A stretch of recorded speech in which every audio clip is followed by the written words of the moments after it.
Listen to a conversation between a student and a department secretary. Hi, Miss Hendricks. Hi, Brad. How are you? I'm fine, except I have a question about my paycheck. Sure. What's up? Well, it's already been several weeks into the semester, and my paycheck was supposed to go directly into my bank account, but there haven't been any deposits. That's odd. Yeah, well, I thought graduate teaching assistants were automatically put on the payroll at the beginning of the semester. They are. Let's see. Did you complete all the forms for payroll? I filled in whatever they sent me, and I returned it at the end of August. Well, you definitely should have been paid by now. At least 2 pay periods have passed since then. I asked at the bank, and they didn't know anything. Who should I talk to about this? Payroll? I'm going to contact them for you. There was a problem in processing some of the graduate student payroll paperwork because their computer program crashed after all the information was processed, and some people's information couldn't be retrieved. Oh, but why didn't anyone let me know? I don't know how they work over there because they couldn't even figure out whose information was missing. And this isn't the first time. Seems like something like this happens every semester. So how do I find out if my information was lost? I'll contact them tomorrow morning to see if you're in the system, but you're probably not. Well, then what'll I need to do? Sorry, but you'll need to fill out all those forms again, and then I'll fax them over to the payroll office. And then what? Well, what I really need to know is how long till I get some money. I'm already a month behind in my bills, and my tuition's due soon. They'll get you into the system the same day they receive your paperwork, so if you do that tomorrow, you'll get paid next Friday. That's a long time from now. Will that paycheck include all the money I'm owed? It should. I'll double-check with the payroll department. And another thing, is there any way I could get paid sooner? I have been teaching all these weeks and... I know it's not fair, but I don't think they can do anything. All the checks are computed automatically in the system. They can't just write checks. But they're the ones that made a mistake, and they never told me. I understand how you feel. If I were you, I'd be upset too. I'll tell you what. When I call them, I'll explain the situation and ask if there's any way you could be paid sooner. But I have to tell you that based on past experience, you shouldn't count on it. I understand. Thanks. I know it's not your fault and that you're doing everything you can. Well, what I can do is make sure that your first check is for the total amount that the university owes you. That'd be great. Thank you. I'll be on campus about 10 tomorrow morning, and I'll come by to see you then. Listen to part of a lecture in a music history class. The professor has been discussing opera. The word opera means work. Actually, it means works. It's the plural of the word opus from the Latin. And in Italian, it refers in general to works of art. Opera lyrica, or lyric opera, refers to what we think of as opera, the musical drama. Opera was commonplace in Italy for almost 1,000 years before it became commercial as a venture. And during those years, several things happened, primarily linguistic or thematic, and both involving secularization. Musical drama started in the churches. It was an educational tool. It was used primarily as a vehicle for teaching religion and was generally presented in Latin, the language of the Christian Church, which had considerable influence in Italy at that time.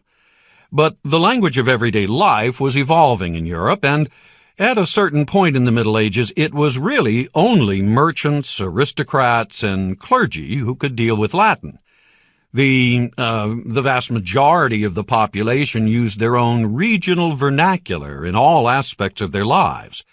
And so, in what is now Italy, operas quit being presented in Latin and started being presented in Italian.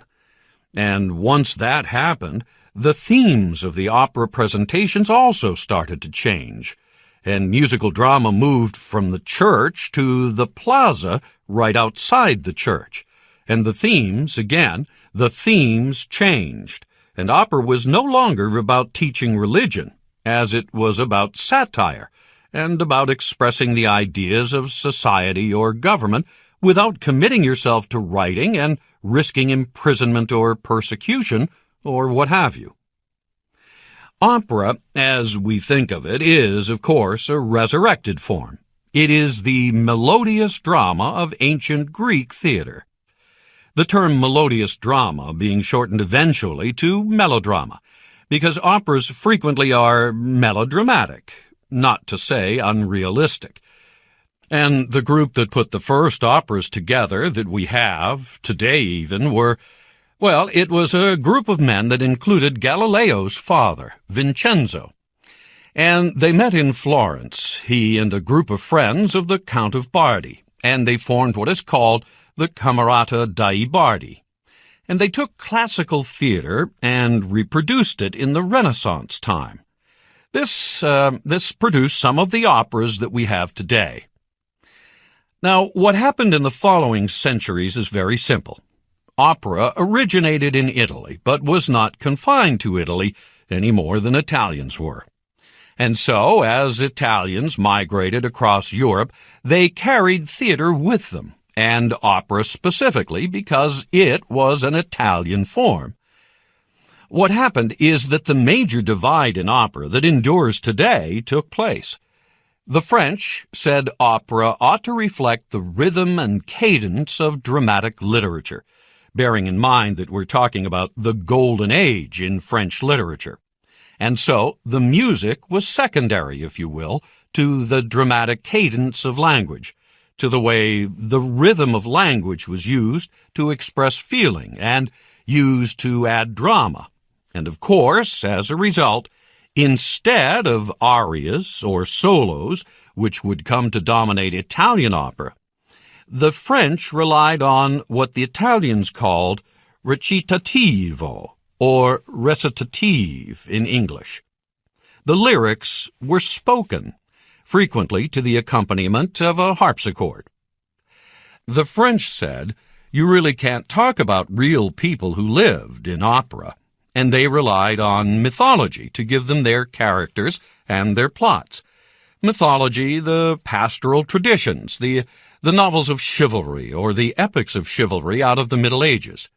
The Italians said, no, this is a great historical tool, and what better way to educate the public about Nero or Attila or any number of people than to put them into a play they can see and listen to. The English appropriated opera after the French.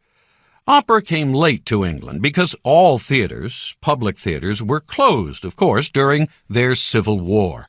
And it wasn't until the Restoration in 1660 that public theaters again opened and opera took off. The English made a major adjustment to opera and exported what they had done to opera back to Italy, so that you have this circle of musical influences. The Italians invented opera, the French adapted it, the English adopted it, the Italians took it back. It came to America late and was considered too elitist for the general public, but Broadway musicals fulfilled a similar function for a great long while. John J. Chapman wrote about opera, quote, "If an extraterrestrial being were to appear before us and say, 'What is your society like? What is this earth thing all about?' you could do worse than take that creature to an opera." End quote. Because opera does, after all, begin with a man and a woman and an emotion. Why does the professor say this?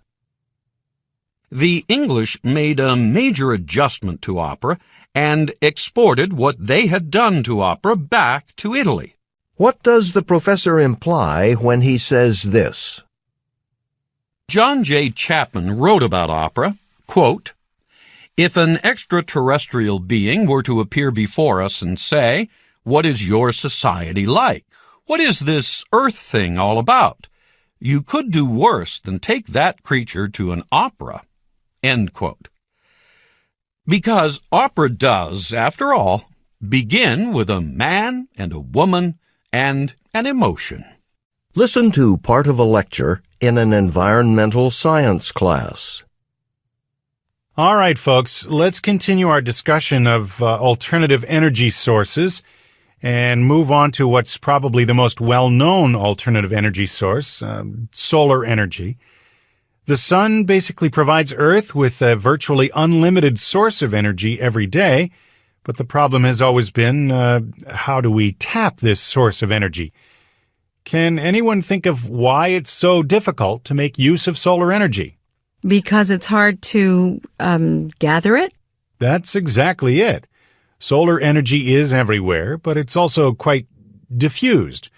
And the thing is, the dream of solar energy is not a new one. Humanity has been trying to use the sun's light as a reliable source of energy for centuries.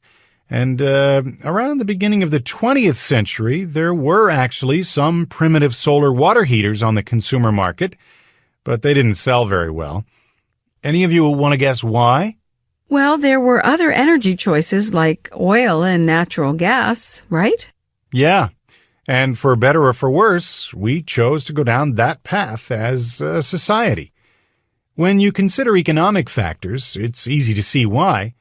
But then in the 1970s, there was an interest in solar energy again. Why do you think that happened? Because oil and natural gas it became scarce? Well, not exactly. The amount of oil and natural gas in the earth was still plentiful, but there were other reasons. It's a political thing, really, and I'm not going to get into that now. So what happened in the 1970s was oil and natural gas became very expensive very quickly, and that spurred people to start looking into alternative forms of energy, solar energy probably being the most popular. But then in the 80s, this trend reversed itself when the price of oil and natural gas went down. All right, let's shift our focus now to some of the technologies that have been invented to overcome the problem of gathering diffused solar energy. The most basic solution is simply to carefully place windows in a building so that the sun shines into the building, and then it's absorbed and converted into heat. Can anyone think of where this is most commonly used? Greenhouses. Yep, greenhouses, where plants are kept warm and provided with sunlight because the walls of the building are made entirely of glass. But we do also have more complex systems that are used for space heating, and they fall into two categories, passive and active heating systems. Passive systems take advantage of the location or design of a house. For example, solar energy is gathered through large glass panels facing the sun. The heat is then stored in water-filled tanks or concrete. No mechanical devices are used in passive heating systems. They operate with little or no mechanical assistance. With active systems, on the other hand, you collect the solar energy at one location, and then you use pumps and fans to move heat from the collectors through a plumbing system to a tank, where it can be used to heat a home or to just provide hot water. Excuse me, Professor, but I've got to ask, how can solar energy work at night or on cloudy days? That is a really good question. As a matter of fact, science is still working on it. Trying to find ways of enhancing energy storage techniques so that the coming of night or cloudy days really wouldn't matter. That is the biggest drawback to solar energy. The problem of what do you do in cases where the sun's light is weak or virtually non-present. So the storage of solar energy, lots of solar energy, is a really important aspect. Does that mean that solar energy can only be used on a small scale, like heating a home? Well, actually, there have been some attempts to build solar energy power plants. The world's largest solar power plant is located in Kramer Junction, California. It can generate 194 megawatts of electric power, but that's just a drop in the bucket.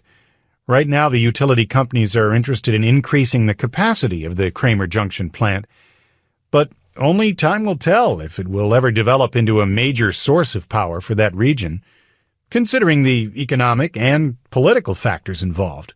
Listen again to part of the lecture, then answer the question. Excuse me, Professor, but I've got to ask, how can solar energy work at night or on cloudy days? That is a really good question. As a matter of fact, science is still working on it.